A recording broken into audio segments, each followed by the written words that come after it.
Durante más de 100 años, Inglaterra y Francia se enfrentaron en una de las guerras europeas más importantes de la Edad Media.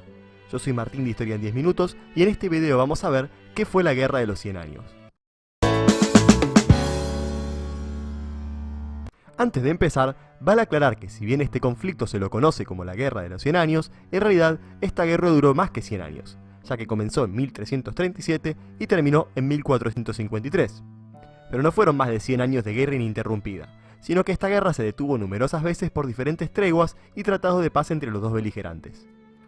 Para poder entrar en detalle sobre la guerra, primero tenemos que ver cómo se encontraban sus participantes.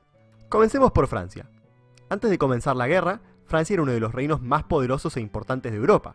Se encontraba gobernada por la dinastía de los Capetos, quienes al igual que sus predecesores, debieron enfrentarse al problema que significó consolidar el control sobre su territorio.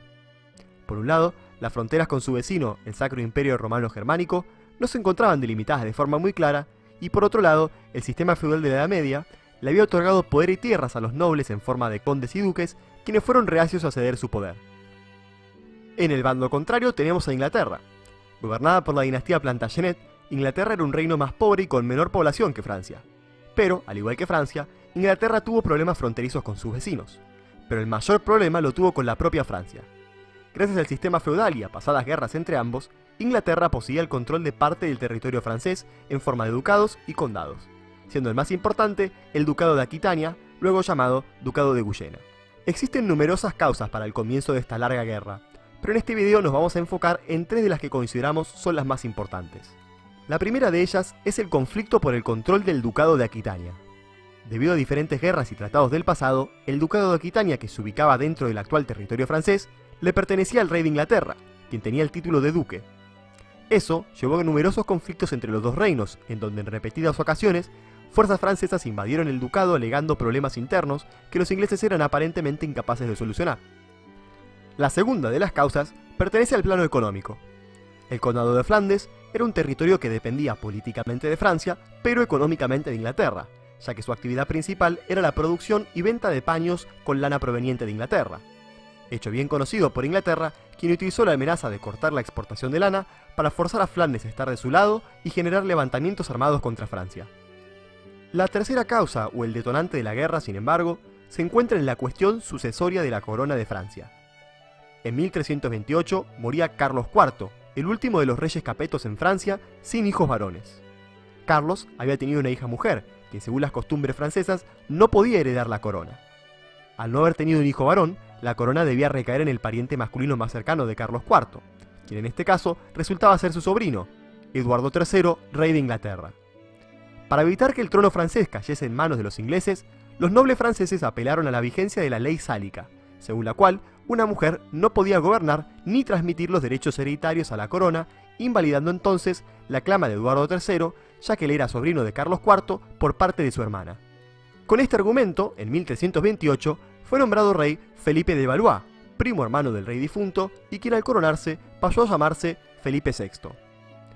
La tensión entre las dos coronas se elevó hasta que finalmente estalló el conflicto en el año 1337, cuando Felipe VI decidió invadir el Ducado de Guyena, aprovechando una serie de incidentes internos, hecho que causó la ruptura de las relaciones y al poco tiempo el comienzo de la guerra.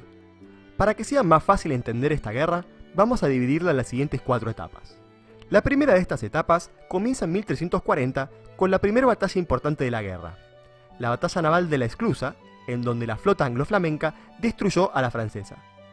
Luego de esta batalla, los dos bandos firmaron la tregua de Splechin, pero al poco tiempo volvieron a estallar los conflictos.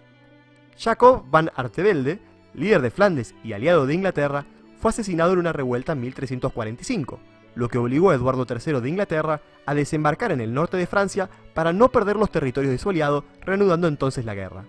En 1346 se produjo una de las batallas más conocidas de la guerra, la batalla de Crécy, en donde la caballería francesa fue aniquilada por el arco largo de los ingleses, un arma crucial para los ingleses durante la guerra.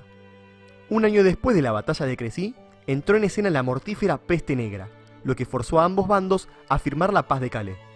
Durante esta tregua murió el rey francés Felipe VI y asumió Juan II el Bueno. En 1354, durante el reinado de Juan II, comenzó la segunda etapa de la guerra, la cual estuvo marcada por grandes victorias inglesas. El hijo de Eduardo III, conocido como el Príncipe Negro, logró grandes éxitos sobre los franceses. En la batalla de Poitiers en 1356, el príncipe negro logró capturar al mismísimo rey francés, Juan II el Bueno. El poder de la corona francesa se trasladó entonces al hijo del rey, Carlos, quien debió enfrentarse primero a un levantamiento de la burguesía y luego a una serie de importantes levantamientos campesinos conocidos como las Jacqueries. Estos levantamientos forzaron a Carlos a firmar en 1360 la Paz de Bretigny, la cual le otorgaba gran parte del territorio francés a Inglaterra a cambio de que Eduardo III renunciase a sus derechos sobre el trono de Francia, terminando así la segunda etapa de esta guerra. Durante los primeros 8 años del gobierno de Carlos, quien tomó el nombre de Carlos V, Francia logró solucionar sus problemas internos para luego desconocer la Paz de Bretigny en 1368, dando inicio a la tercera etapa de la guerra. Carlos V logró recuperar una gran cantidad de territorio y gracias a sus alianzas con el Reino de Castilla y el Condado de Flandes, logró derrotar a la flota inglesa en la batalla de La Rochelle en 1372. Esto obligó a Eduardo III a comenzar negociaciones de paz, algo que no llegaría a haber completado, ya que entre 1376 y 1377 fallecieron Eduardo III y al poco tiempo su sucesor directo, el Príncipe Negro, lo que forzó a los ingleses a firmar una tregua en 1377, terminando así la tercera etapa de la guerra. Iniciada la tregua, ambos países debieron enfrentarse a serios problemas internos. En Inglaterra, la muerte de Eduardo III y el Príncipe Negro llevaron a Ricardo II al trono. Ricardo II era hijo del Príncipe Negro, pero fue depuesto rápidamente por su primo Enrique IV de Lancaster, terminando así la dinastía de los Plantagenet e inaugurando la dinastía Lancaster en el trono inglés. En Francia, tan solo un año después del comienzo de la tregua, murió el rey Carlos V. Su hijo Carlos VI era menor de edad, por lo que no podía gobernar y debía hacerlo alguien en su lugar. Existió además un grave problema. Carlos VI tenía esporádicos brotes de locura. La tarea de gobernar entonces recayó en un primer momento sobre los tíos del rey, pero en 1385 estos fueron reemplazados por los antiguos consejeros de Carlos V, conocidos como los marmosets. Esto generó una guerra civil entre los primos de Carlos VI, quienes se enfrentaron por el control de Francia.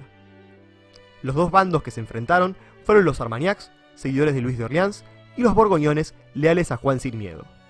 La situación de guerra civil en Francia le dio la oportunidad al rey Enrique V de Inglaterra a iniciar la última etapa de la guerra en 1414.